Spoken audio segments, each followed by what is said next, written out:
Good day, everyone. Welcome to Choppin It Up with Ramel, as we talk sports, as I passionately love. Well, let's get right to it. We're going to start off in the association today. Last night, we had two homecomings, so to speak. You had D-Wade in Chicago, and you had Dwight Howard in Atlanta. Let's start with D-Wade. What a game that was. Got a chance to see it. Had playoff intensity for the first week of basketball. To have that type of environment, it was a delight to see. Looked like a rivalry might be brewing. But I tell you, looking at D-Wade playing in a Chicago uniform, it blows my mind. I thought I would never see D-Wade outside of a Miami Heat uniform. I'm sure I'm not alone when I think about that. I believe Pat Riley and the Heat brass might have misdiagnosed this situation here. I always thought that D-Wade was a lifer with Miami. I saw him getting a Kobe Bryant type treatment there. This is disappointing to Miami. However, it's good for the city of Chicago, especially with all the stuff that goes on off the courts and the streets there, to have one of their own come home and play ball. Hopefully he makes a difference on the court as well as he can do in the city itself. But to the game, wow. As I mentioned, it was kind of like playoff intensity.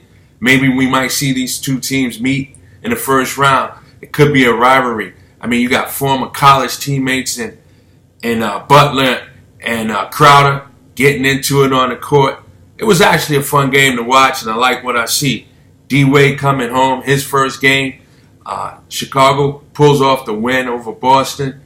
And I tell you what, between Butler and D-Wade, if they can continue to put up close to 50 points a game, and the way that bench is assembled, because you got some starters over, you got some players over there. And you could say starters as well. I mean, Mirotic could be a starter. Remember, Michael Carter-Williams was once upon a time Rookie of the Year in Philadelphia. Not sure why he's continuing to get bounced around, but could be a good landing spot over there backing up Rondo. But I tell you, the Chicago team looked very strong. I look for them to make a push for the playoffs and advance in the playoffs.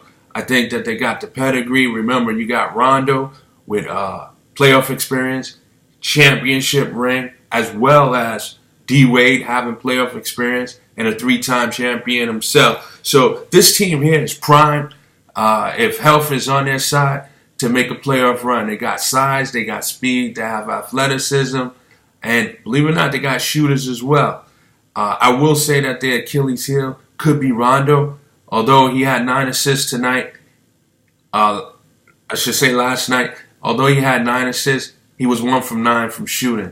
That's got to improve, because it's going to be a time where they're going to have to rely on him to make a shot or two, and he's going to have to shoot the ball, and he's going to have to score. One thing about Chicago over the years under Tom Thibodeau, they've always had some defensive intensity. Let's see if that can remain as a staple, although Holberg is in his second year. But I tell you, Chicago looks good. This is no knock or indictment on Boston. It was a road game, a back-to-back. I don't make excuses for back-to-backs. Hey, you guys are professionals. It's not like the 60s and the 70s when you was traveling on trains and buses. You guys are traveling on private jets with masseuses and massages. So I don't blame the back-to-back. But this looks like a making of a first-round matchup. And I tell you, I'll look forward to it. I mean, like I said earlier, with some intensity there. I can see Chicago grabbing a top 6 seed in the East this year. And Boston, they should be a formidable opponent and should be in the top 4 in the East. One thing about Boston, I think they have one of the best minds in the game in Brad Stevens. I like Isaiah Thomas. Pound for pound, he's probably the best in the game. But the Al Horford signing for me, he's a good player, a very good player at that. He probably would fit in on most teams or all teams, but he's just not a player that I think that Boston could look for to move the needle, so to speak. I just don't think he moves the needle.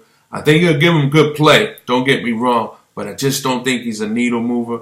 But Boston should be there. I think that they need some wing help. I would look for them to make a move to try to acquire a wing. especially if the rookie should stumble coming out of the gate as a backup to Crowder, Jaylen Brown. But I tell you this, he hasn't shown no indication that he's going to stumble. He did have a blunder late in the game there last night, but that's part of being a rookie. Hopefully he'll mature quickly and he'll get past that and can be an asset to the team going forward. If not, they're going to have to look to acquire a wing player. I'm sure in the offseason coming up, someone like Gordon Hayward would interest them to reunite with his college coach. But for now, they're going to have to get some good play out of Jaylen Brown, backing up Jay Crowder.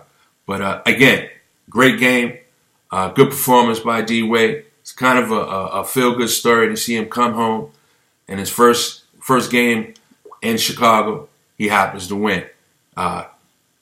Great story right there. As I mentioned, Dwight Howard, another homecoming, comes home to Atlanta. I was asking for Dwight to come a couple of years back when him and Chris Paul were both free agents. I thought it was an opportunity for them to team up and come to Atlanta. I guess Atlanta had other plans at the time. But the fact that he has returned, and I'm not high on Atlanta personally. I think pushing Teague out in way of Schroeder, and by the way, Schroeder just signed a 4-year, $70 million deal. I guess Schroeder was the guy all along. But and congratulations to Schroeder. I'm always in favor of guys making money. Congratulations. But I thought that Teague was the better guard, and no need to push him out. I think Schroeder has some promise, but I don't think he was quite there yet. And I'm not as high on Atlanta, but I do recognize that they do have some star power in Dwight Howard and Paul Millsap. And they could be a formidable opponent and fight to the very end of the season. I don't have them in my top 8 in the East, but they should be a formidable opponent. Dwight Howard coming home, looking pretty strong on the boards there. He had 19 rebounds. I believe he had 14 points. Nice way to start a season and your home opener coming home to Atlanta. He's received well by the fans here thus far. He surely is loved. He's getting an opportunity to probably play with maybe the best power forward that he's played with in a long time, Paul Millsap. I mean, he did have a chance to play with Gasol, even though Gasol is probably a future Hall of Famer and Paul Millsap is not there yet. But the chemistry never mixed when he was in L.A., and I think him and Paul Millsap will mix very well because Millsap, he's kind of a perimeter type player, or he's not quite in the paint type player, so he wouldn't get in the way with Dwight Howard. So I think that's a good matchup.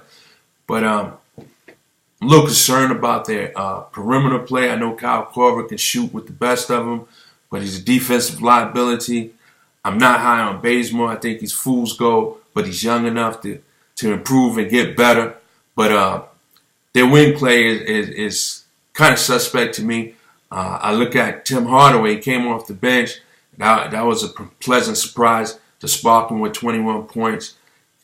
If they can get something like that from him or any other person coming off the bench, giving a contribution like that, guys, Atlanta's going to be tough. They're going to be tough to beat. Well, let's put it this way. They'll just be tough opponents. They're going to be well coached. That's something that Coach Bud brings. So this team could be a tough opponent. On the other hand, they were playing Washington. I don't know what happened with Washington. I'm a Scott Brooks fan. I thought he should have never been kicked out of OKC, but sometimes, if it's your time, it's your time. But I don't know where Washington goes. Before the season started, there was reports that Beal and Wall was at one another, or there's no chemistry, or they don't like each other. Hey, I don't know, man. That at one time they were boasting about being one of the top backcourts in the game, and since then they've just been declining. There was a time when Sam Cassell was on their bench as assistant coach. I thought he should have been the coach, and I bring that up because one thing about Sam Cassell, wherever he went as a player, he was a winner. This is a guy who played the game right, played the game hard. And I think he's a student of the game as well. And I think he's a great teacher. And it's funny, the year that he's removed from the Washington's bench as an assistant coach to the previous coach, Washington fails to make the playoffs.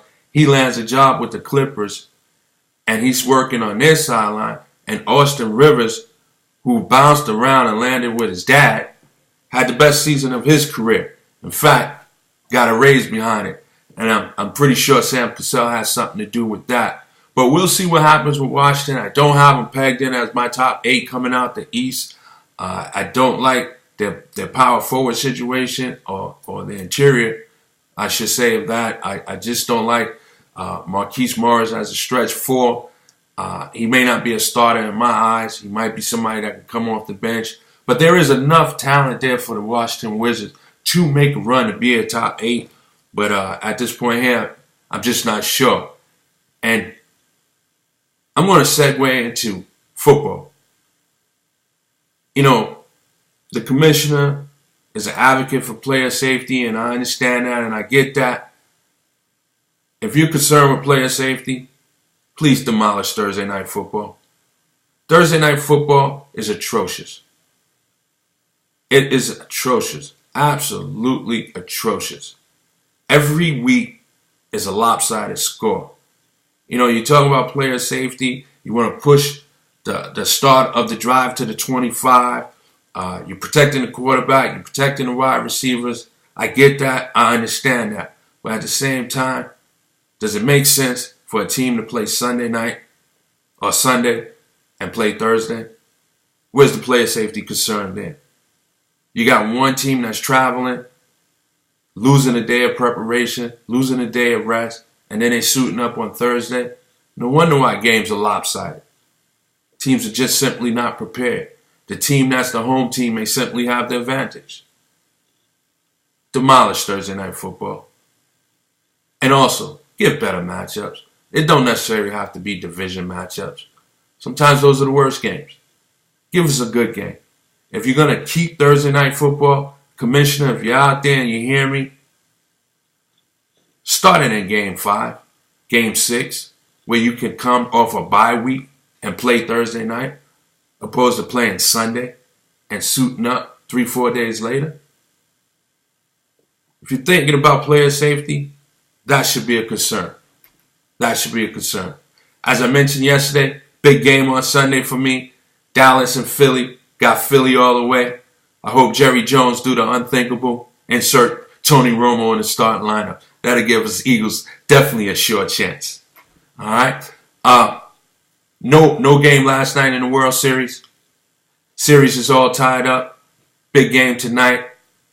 I usually think the winner of Game 3 gets the edge. Going back to Chicago for a night game. 8 o'clock tonight. World Series there. Should be fun. I'm not sure who's going to win this series. I tell you what, though. You know, growing up as a kid, you always heard the 3 teams that was cursed. Cleveland Indians, Boston Red Sox, and the Chicago Cubs. Well, in the last 10 years, the Boston Red Sox have reversed that curse and won a couple of World Series. Funny thing about that is the general manager was Theo Epstein, and their manager was Terry Francona. Theo Epstein is with Chicago now, the Cubs, as their general manager, and Terry Francona is the manager of the Cleveland Indians. So, who's going to be the strongest of breaking the curse? Is it the one who buys the groceries, or is the one who cooks the groceries, which is Terry Francona, who cooks the groceries, and the one who buys is Theo Epstein? Should be an interesting match. But all in all, the curse will be broken. As a National League fan of the New York Mets, I usually root for the National League. I don't have a vested interest in this. Let's just see some good baseball. Until then, next time, talk to you soon. Enjoy the world of sports. Have a good weekend. Stay safe, stay blessed. Peace.